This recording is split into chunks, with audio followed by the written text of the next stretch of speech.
ስላሴ ጾታ የላቸውም የምትሉ ሰዎች በደንብ አድርጋችሁ እንድትሰሙኝ ይፈልጋለሁ። ሁላችሁም ይሄን ቪዲዮ ኮፒ ሊንክ፣ ሼር፣ ላይክ፣ ሪፖስት እያደረጋችሁ ለሁሉም እንዲዳረስ አድርጉልኝ። ቤቱን ፎሎ ማድረግ እንዳትረሱ።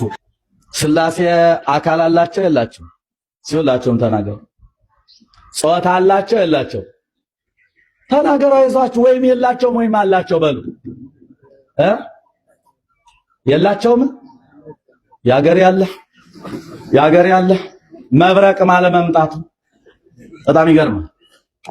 እናንተ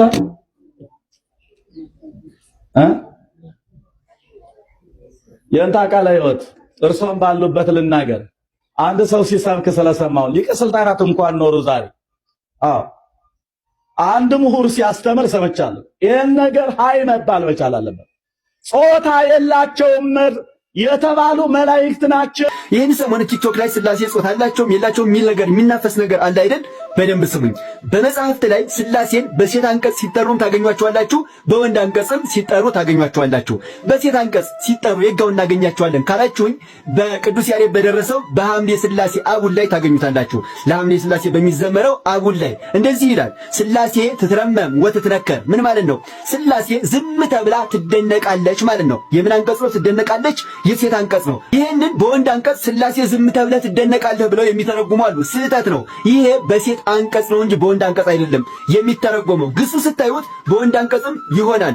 ትትረመም ወትትነከር ዝም ተብለህ ትደነቃለህ ተብሎ መተርጎም ይችላል። ግን ይሄ አውዱ የሴት አንቀጽ እንጂ የወንድ አንቀጽ አይደለም። በምን እናውቃለን ካላችሁን ቀጣይ ባለው ቃል የቀጣይ ያለውን ቃል እንመልከተው። ምን ይላል? ወስመ በስላሴ ትሄሉ በሰማይ ወበምድር፣ በሰማይም በምድርም በሶስትነቷ ትኖራለችና ይላል።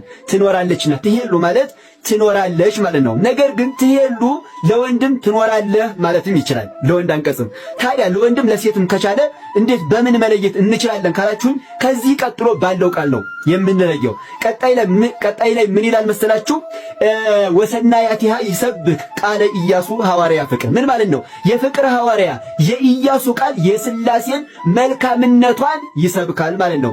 የስላሴን መልካምነቷን ይሰብካል። መልካምነቷ ሲል ምን ማለት ነው? የሴት አንቀጽ ነው የወንድ አንቀጽ? የሴት አንቀጽ ለወንድ አንቀጽ ቢሆን መልካምነቱን ነበር ማለት ያለበት። ደግሞ ግዕዙም ወሰናያቲሁ ማለት ነበረበት። ይሄ ግን ወሰናያቲሃ ይሰብክ የስላሴን መልካምነቷን ይሰብካል፣ የሴት አንቀጽ ማለት ነው። ስለዚህ ስላሴ ዝም ተብላ ትደነቃለች ተብሎ ይተረጎማል ማለት ነው። እዚህ ጋር በሴት አንቀጽ ታገኟቸዋላችሁ።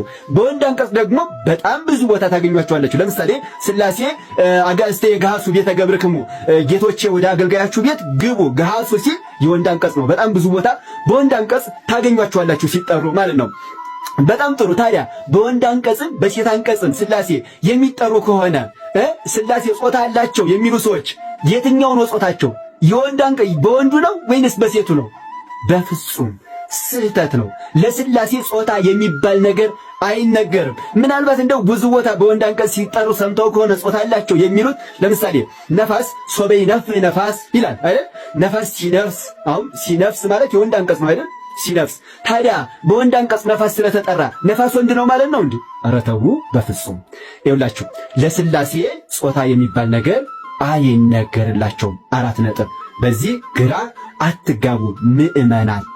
እግዚአብሔር አይምሮ ማስተዋሉን ለሁላችንም ያድለን። ሐሳብ አስተያየታችሁን ኮሜንት ላይ ያስቀምጡልኝ። ቪዲዮውን ለሁሉም ሼር አድርጉት። እወዳችኋለሁ። ክብር በሉልኝ።